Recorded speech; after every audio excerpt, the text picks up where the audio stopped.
Welcome to another installment of the magazine. Today we are here at BASK, and we have one of the founders of BASK, Chappy Dickerson. Welcome, Chappy. Thank you, Charlie. So, how did this all begin? So, it's been a dream and a goal of mine for, really my whole life. Partly because my father was in prison for a drug crime from the age of 7. I got out right before I graduated high school from Old Rochester when I was just about 18. Mm-hmm. So I've always been kind of open to, cannabis and other drugs as well. And I didn't think anybody should actually go to jail for it. And, when I was stationed in Germany, I happened to stumble upon Amsterdam about 42 times. So I got to see what cannabis, legal cannabis or regulated cannabis looked like. So I kind of had that idea right when I got home. I think I was 22. Mm-hmm. Came back December 23rd, 2001. I got back from Germany. And from there, I knew that I wanted to be in the cannabis industry. Mm-hmm. So I honed my craft, kept it going, and I had an opportunity to get a license here in Massachusetts, and I went right after it and put all my resources into it, all my time, all my effort, and a couple kids from Mattapoisett squeaked out a license in the first round, which was kind of unheard of. So. And so you're a local person? Yep, I'm from Mattapoisett. I've lived there pretty much my whole life.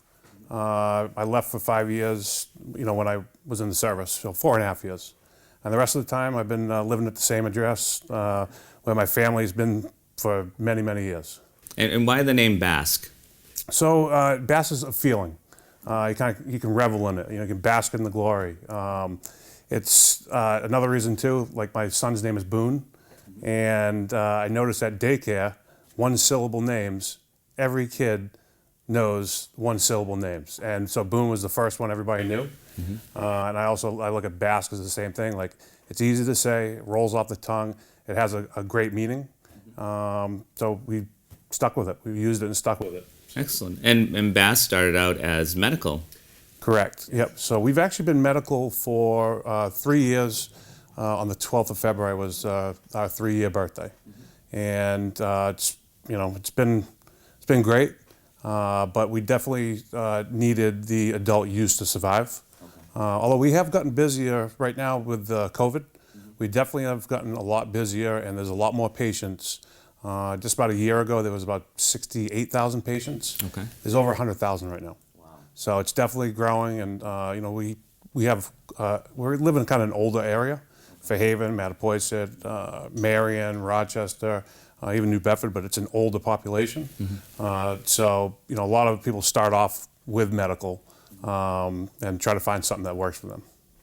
So actually, COVID increased your business. It did, yeah. We got a bump from day one. So one thing that did help us out is when they shut everything down for COVID. Medical was deemed essential. Okay. So, but adult use was shut down. So they had to shut down for about 2 months, and so a lot of those consumers turned into patients. And there's already a lot of overlap anyway. There's on the consumer side or adult use side, there's a lot of people that don't want to get their card. They don't want to be put on a list. Mm-hmm. Maybe they have their license to carry. They think that's a concern. So it was naturally medical kind of persevered. So you're very involved in the community also. I am, and I have been for quite a few years prior to us being BASK, being a dispensary. For Mattapoisett, on the fire department, I serve on the conservation committee. I serve on the agricultural commission, and then really because of BASK as well, I've started to do like beach cleanups. We do be the solution to pollution.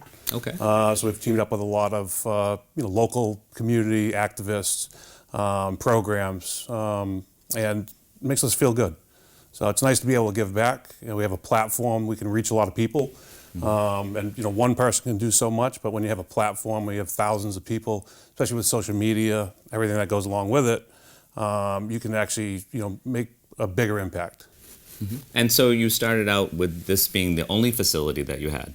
Mm-hmm. Yeah, so we started here in about 2017, And we knew this building was not going to be a long-term plan. It would get us up and operational, and being able to participate in the industry, but it wasn't going to last forever. So we have a second facility that is cultivation and processing, and this room used to be part of cultivation. So that's in Freetown or Sonnet. Okay. So we've been there about a year now. We moved on the 28th of February. And with this being a fairly new business, how many employees do you have? So we have 69 agents. So it's it started at 16, Okay. and moved very quickly. So especially in the last year, with the Freetown move, pretty much a 5 times the size facility. So we had to expand pretty quickly then. And then in this facility, now that we have, I like to call it 2 storefronts. We have the medical and adult use. We have about 24 employees right here. Oh, wow. Yeah, so it's getting up there. Great. And what's the future? So the future, we want to do the best we can here. This is it's a very good place to have a business. I like that it's 4 minutes from my house, so right in Mattapoisett. But we're allowed to have 2 more storefronts. Okay. So we've been going after a license in Taunton for about 2 years now. So that's a possibility, and then we have the ability to have 1 more at some location. We don't know. Haven't identified a place yet. Okay. I do know that I don't want to leave the South Coast. Yeah. So that's one thing. We're from here. Just everybody in the company is from southeastern Massachusetts. So I'd like to stick around here and just strategically put them, in lower Bristol and Bristol County. Okay. And what are your hours of operation?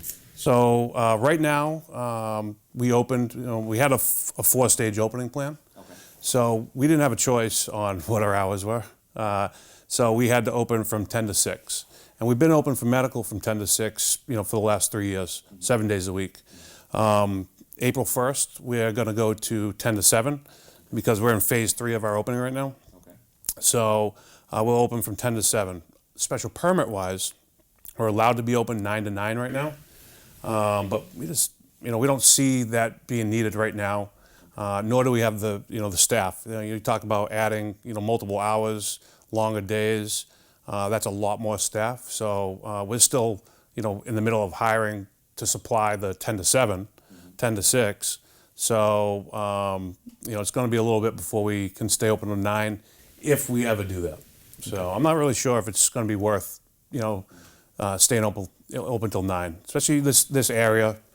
Everybody's in bed by 8 anyway. So that's not, I don't know if it'll be necessary.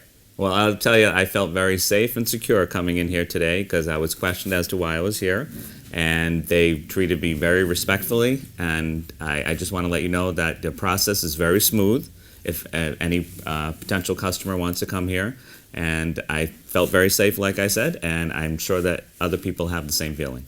Well, you can thank Gary Souza for that. So most people know Gary from town, was the chief of police for years. I like to throw in, he was also the 2009 Man of the Year. But really, he's the man of the century. He's totally polished. He knows everything in and out. Likable person, fair, treats everybody equal. And we're fortunate to have him on our team.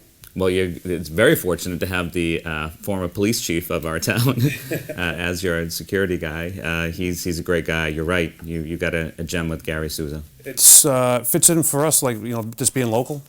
And he actually came to us and wanted to work for us, which was awesome at the time. Great. So, anything else a customer should know when they come here? So we have a lot of people that show up without an ID, which is an issue.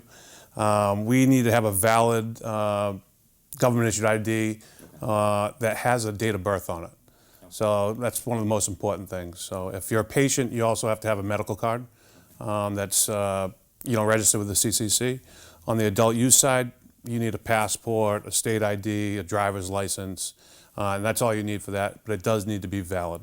Okay. And you have to be 18 or 21? No, you got to be 21. Okay. I am waiting for the time, they want to treat it like alcohol.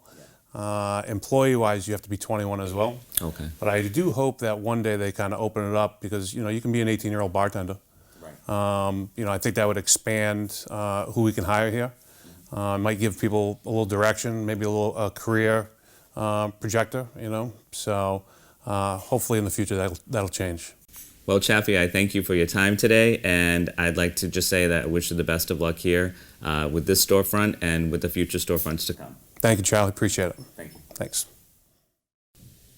So we've heard from the CEO of BASK, Chappy Dickerson, and now we're here with the president of BASK, Tim Keoh. Welcome, Tim. Thanks for having me. Thanks for being here. Absolutely. So tell us your version of how BASK was created and started. I'm sure it's similar, but maybe we missed some of that. Yeah, no, certainly. So we got together. I've known Chap since middle school. So I grew up in Marion. He grew up in Mattapoisett. So we went to Old Rochester together.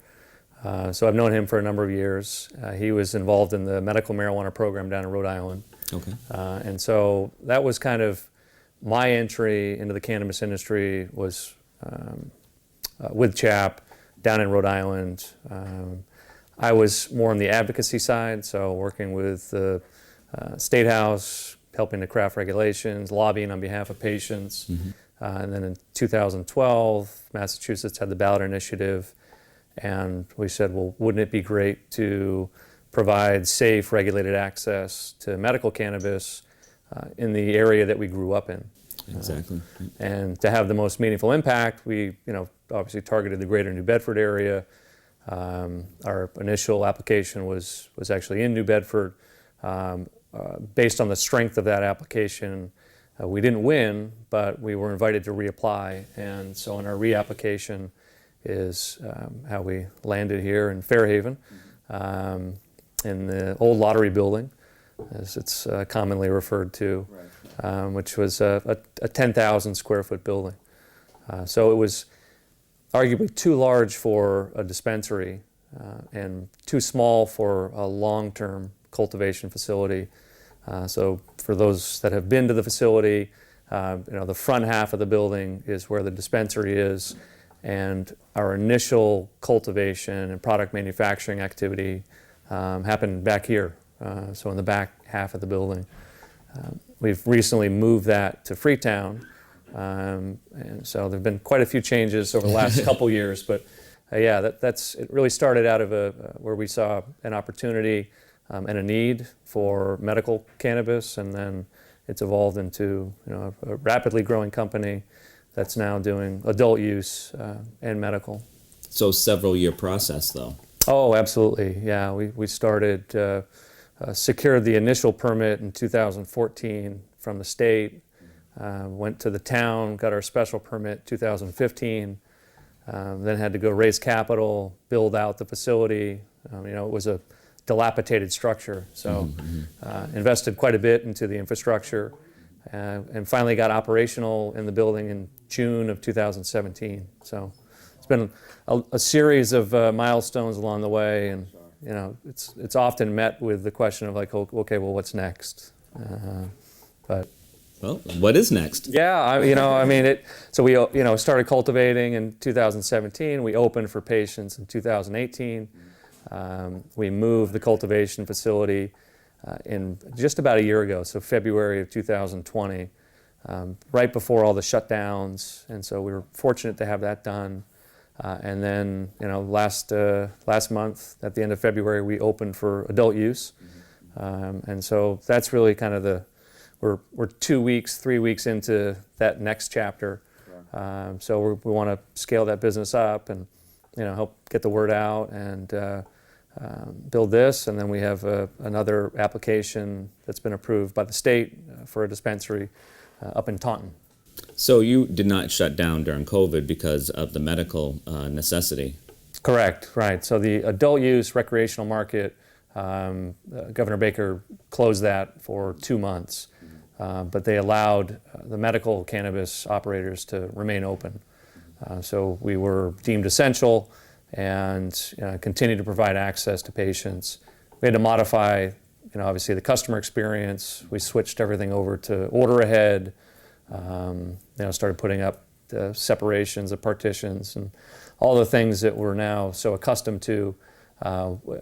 As a company that was allowed to stay open, we had to be early adopters figure out a lot of that stuff. It's just part of the never-ending series of challenges that we've faced in the industry. Mm-hmm. And what's the ongoing education that BASK is providing? Yeah, so we're one of the few dispensaries that still has a dedicated patient education staff on hand. So we do a lot of phone education. So we have a patient education phone number. We call the main line. And you can get in and speak with a patient education specialist. They come from different backgrounds. They have different perspectives, but they understand how to connect the dots between what a new patient or even an experienced patient has for questions, and match that up with the products that we have available. We have a dedicated space inside the building, and that's again why we got involved in this business. And it's not something that we're walking away from now that we've got this adult use expansion. And so how would someone get in touch with someone from BASK? Like if they wanted to set up an appointment, or they wanted to say they have a medical card and they have some questions, how would they go about doing that? The easiest place to start, I think, would be the website. Okay. It's pretty straightforward, so it's www.cometobask.com. And there you can find a lot of information about patient education, a lot of the products, and then all the contact information. So, the easy email address would be info@cometobask, and then the phone number, which is 774-305-4749. And any one of those outlets, even through social media, we've got people that monitor the social media accounts. Okay. We get a lot of questions, particularly in the greater New Bedford area and the South Coast, where people are just either curious about cannabis or have very specific questions about different products or different cannabinoid ratios between products. You hear a lot about CBD, but there's CBG and CBN and THC and THCA, and so we're fortunate and blessed to have a staff that knows all of that information on a granular level, and that can help people navigate what's kind of this new emerging industry.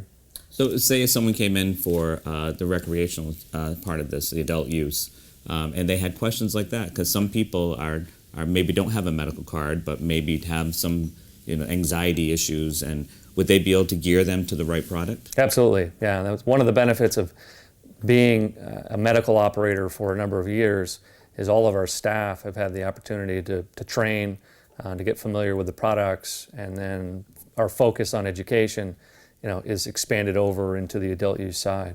And the questions are generally the same. There's not like different products are more popular on the medical side than the adult use side, or questions are different between adult use and medical.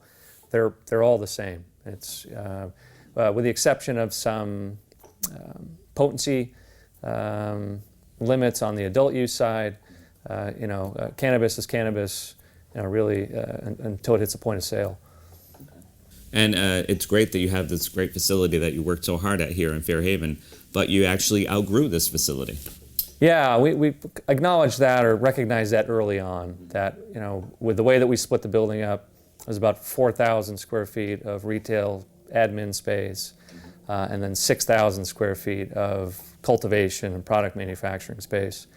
And we knew that if we wanted to be relevant long term, that we needed additional cultivation capacity to be able to support our patients and the growing market, produce a variety of products that our patients and now adult use consumers are demanding.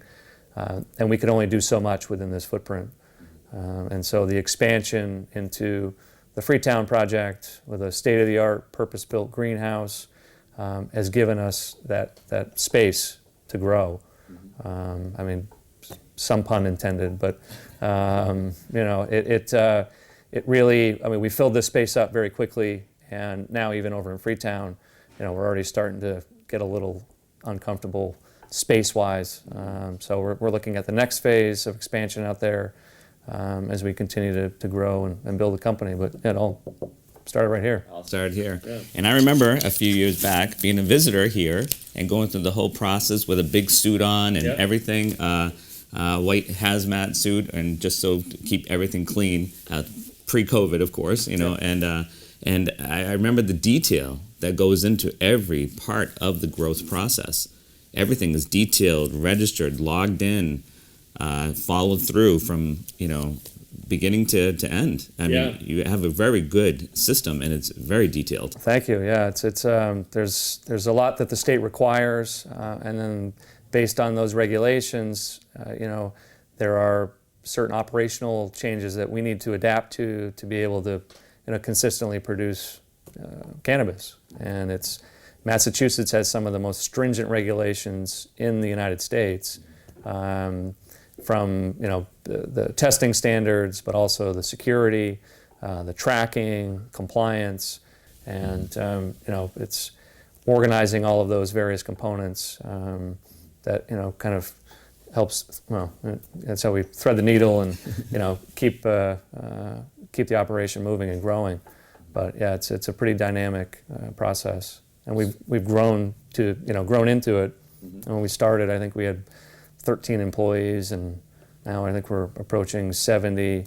And we're focused on hiring from the local community. We have a commitment to help serve the communities that have been disproportionately impacted by the war on drugs.